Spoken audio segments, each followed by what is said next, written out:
Hello, welcome to One Africa Mission with your brother Dobia Anzanse.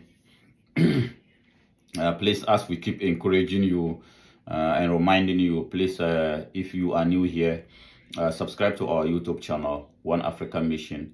We are missionaries, and our sole mission is to see the unification of Africa. That is what our mission is all about. So if you are African, or if you think Africa deserves better, if you think the citizens of Africa deserve better, and then if you think our greater future will come from our unity, our strength will come from our unity as African people, please then join our mission, join the mission, the One Africa Mission. We want to see one Africa, a united Africa, a stronger Africa, a better Africa for the children of Africa, for generations to come, to live a better life, not a life of disrespect, not a life of dehumanization, not a life of all this disrespect that African people are receiving all over the world. We want to bring an end to that, and then we believe that the only way we can bring an end to that is a united Africa. So please join our mission as we move towards the greater Africa. I thank you very much for coming around. So please, today we're not going to talk much. We're going to Zambia. We're going to Zambia to listen to Comrade Fred. As we keep saying here, we are one people as African people. We are one. No tribe, no tribalism, no differences. We are, at the end of the day, we keep saying it here in One Africa Mission. We are one people. No matter what differences you think we are, no matter what tribe you think you may be coming from, if we go back to history, we were once one people. But migration created all these different tribes. But if we go deep as African people, then we will realize that we are one people. So nothing should stop us from uniting Africa. Nothing should stop us from seeing each other as one people. Colonization or invasions has created migration. Invasions has created migrations, and through these migrations, we settle in different geographical locations. But that still doesn't mean that we as African people are not one people. If we go deep, as Comrade Fred has gone deep, you see that we in Zambia, we are all one people. We are all same people. From Zambia to Congo to Mozambique to whatever. If you go deeper, we are one people. If you go to West Africa, same thing. Migration created different tribes, but at the end of the day, if we go deeper, we are one people. If you go to Central Africa, if you go to North Africa, if you go to East Africa, we are one people. And another thing that is uniting us is our shared values as African people, and also with our common suffering. Because if you go all over the world, if you meet African, we all speak one language. We all speak the same language of segregation, language of discrimination, language of dehumanization, language of disrespect. All over the world, you meet African people. That is the language we speak. So it tells us that we no matter how or no matter what tribe you're coming from, we all speaking the same language, and that is the language of disrespect, language of discrimination, language of dehumanization, language of hate towards the African race all over the world, from China to India to Europe to America. As long as you are African, you speak one language, and that is language of discrimination. So we have to realize that even if we are not uniting, people outside of Africa are forcefully uniting us based on our condition. So please, let us go and listen to Comrade Fred for how he has gone back historically to tell us as the citizens of Zambia or the citizens of Africa that we are after all one people. I thank you very much. Let's go and listen to it. our people are being divided not only on class basis, religion basis, but also highly on ethnicity. Yet when you look at our history, we are one people. The earliest people to come in this territory called Zambia today came 500 BC. They came 500 years before Christ was born. And these are the Mambwes, the Lungus, the Namwangas, the Tumbukas, and the Subia. They came from the Niger Delta, through the Cameroon, through the Congo, the Great Lakes, and entered what is now Zambia around Pulungumbala. When they were coming, there was no Mambwe, there was no Lungu, there was no Namwanga, there was no Tumbuka, there was no Subia. There was simply one group of Bantu-speaking people. Those who settled around, who remained and settled around Mpulungumbala, they became known as the Mambwes later on. Those who went down into the Wapura province and settled there, they became known as the Lungus. Those who moved to Isoka, Nakonde and settled there eventually became known as the Namwangas. Those who settled around Rundazi became known as the Tumbukas. And the ones who moved all the way down to Livingstone, Sesheke, Caprivi Strip and Eastern Angola and settled there became known as the Suvia. But they were one people. Then we had a second migration, which was a secondary migration of the group that had gone all the way to South Africa, Mozambique. And some of their members started coming up again. One such group entered what is now Zambia around Sesheke in 450 AD and went all the way to what is now Western Province or Mongo and settled there. Part of that group moved eastward and settled in what is now Kaoma and Nkeyema and became known as the Nkoyas. Those who settled around Mongo became known as the Ruyanas. Then we had another migration between 500 and 550 AD. This was from southern Congo, just above the northwestern province of our country, around the Kolwezi area of Congo. A small group moved through northwestern province and went all the way to Mulobezi and settled there and became known as the Totela and the Shanjos. That was between 500 and 550 AD. Then we had another migration in 800 AD. This was a big migration, again from southern Congo, through the northwestern province. This group gave us what we now call the Tonga, the Ila, the Sala, the Soli, the Lenje, and the Chewa. They came as one group. Those who remained around Itezitezi, Namwala, and settled there later on became known as the Ila.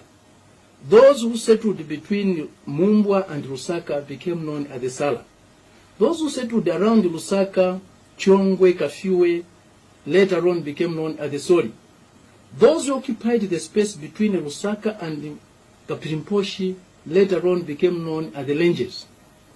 And the group that went all the way down to the Gombe Valley and in northern part of Zimbabwe, what is now Zimbabwe, and settled there, later on became known as the Tongas. Then there was the group that went all the way to Lake Malawi, in Malawi, and settled there and occupied this space. They became known as the Chewa. A small group of those Chewas around Lake Malawi moved to Nkata Bay on Lake Malawi and settled there, and later on became known as the Tongas of Malawi. Then we had another migration in 1000 AD.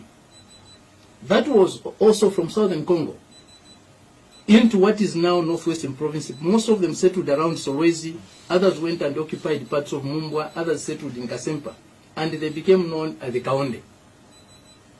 Then we had a migration, a big migration, between 1600 and 1700, from the Katanga area of Congo, just above our Copperbelt province there. A big group moved. Some of them remained on the Copperbelt, and those who remained on the Copperbelt later on became known as the Lamba. The others moved down and occupied the place around the Mukushi there and became known as the Swaka. Others went to what is now Serenge, remained there and settled there and became known as the Lala. Another group of 5 moved upward into what is now Wapula and settled there. Later on they became known as the Kunda, the Chishinga, the Bwile, the Ushi, and the Ambo. Then we had a group that went to Mpika and settled there and remained there. They became known as the Visa. We had another group of that group that went all the way down to Petauke in Eastern Province and settled there. These became known as the Nsengas. They were one group coming. Then we had another secondary migration during that same period of 1600 to 1700. Secondary in the sense that a group that had left southern Congo and moved into eastern Angola, settled there, created a huge kingdom called the Mbunda Kingdom there. Some of their members started moving into the western province, what is now the western province of Zambia. These became the Mbundas of Mwene Kandala in Mongo, the Mbundas of Mwene Chengere, the Mbundas of Mwene Mundu in Nicaragua. Some of these Mbundas moved actually to the southern part of northwestern province and settled there. So we had this secondary migration of the Mbundas. Then we had another migration in 1700 from eastern Congo that went into what is now Luapula province in 1700. These are the Lundas of Mwatakazembe, sometimes referred to as the northeastern Lunda. And they settled there, all coming from Congo, eastern Congo. And let me just finish this point. It's an important point. Let me finish it. Then we had another group between 1700 and 1800 that also moved from eastern Congo and went and settled in what is now Muchinga and northern provinces of Zambia. These became known as Bembas. Then we had a migration in 1800, again from the western part of southern Congo into the western part of northwestern province. These gave us the Lundas, the northwestern Lundas. It gave us the Ruvale. It gave us the Chokwe, the Ruchazi. The Lundas settled around Mwinilonga and also occupied parts of Chavuma and parts of Zambezi. Some of these Lundas also went all the way down to Western Province and settled in Western Province among the Ruyanas. And they actually became the ruling class of the Ruyanas, the rulers of the Ruyanas. These Lundas, the first Litunga of the Ruyanas was a woman, a Lunda woman called Mbuyamwambo. That was the first Litunga. But she couldn't rule for a very long time. The Ruyanas resisted being ruled by a woman. So she had to abdicate to Hassan Mbo, who became the first male Litunga. So the Loz, what you are calling the Loz royal family or the Ruyana royal family, they are actually Lundas. How was it possible for the Ruyanas who had come into this territory 450 AD to be ruled by a Lunda woman who had come in 1800? Those who had left the Congo March area left before the Luva Lunda Kingdom governance structures had crystallized. So they left without governance skills. Most of our royal families in Zambia are people who came later, who came with the governance skills from the Luva Lunda Kingdom. That was how it was possible for the Lunda to rule the Ruyanas. So the Loz royal family are Lundas.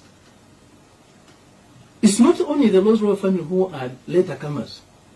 Also the Bemba royal family. The Bemba royal family came later than the people they are ruling.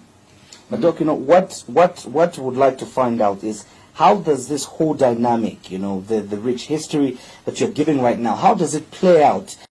What I'm trying to tell you is this. We are all one people. If you examine critically all the Zambian ethnicities, we are all basically Congolese, without exception. Even those who went down south like the Ruyanas and coming back, the Ngonis coming back here in 1835, we are all Congolese. If we are all Congolese, then what is this issue of tribalism? We all have the same origin. We are all same people coming from Congo. What is this tribalism? We can only conclude that if you are a tribalist, it's either you are ignorant of your origins, you are ignorant of your history, or you are stupid, or both ignorant and stupid. Tribalism should have no place in our lives. Treat every human being on the basis of their own conduct, their own behavior, not their ethnicity.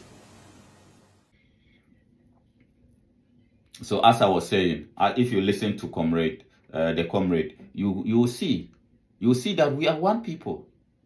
So we should put aside what the colonizers, when they came to Africa and they were dividing us based on the so-called tribes and stuff like that, and then giving guns to other tribes to do this and do. We should put it aside and realize that we are one people. Our suffering or our blood is secret. So whatever happened to me should be, whatever good happened to me, you should share the glory with me. And whatever bad happened to me, you should share the pain with me. this is who we are. We have lost it because of colonization. But today, our comrade has told us, or he has taught us that after all, we are one people. After all, we all came from Congo. After all, we Zambians came from Congo. So if we go deeper, then it means Congo, Zambia, Angola, Zimbabwe, Ghana, Nigeria. At the end of the day, we are one people. And we might realize that when the colonizers came to Africa, they didn't care which language you speak. When they were capturing our people into slavery, they didn't care where you're coming from. They just wanted men to go and use them to work for them. Until today, that is how they still see us. When you travel outside of Africa, nobody care about your tribe. Nobody care about where you are coming from. As long as you have this melanated, brown or black or whatever color, they see you as a threat. So we must realize this and be united for the common good of our African race. I thank you very much for coming around. Please subscribe to our YouTube channel. Until we see you next time. Thank you.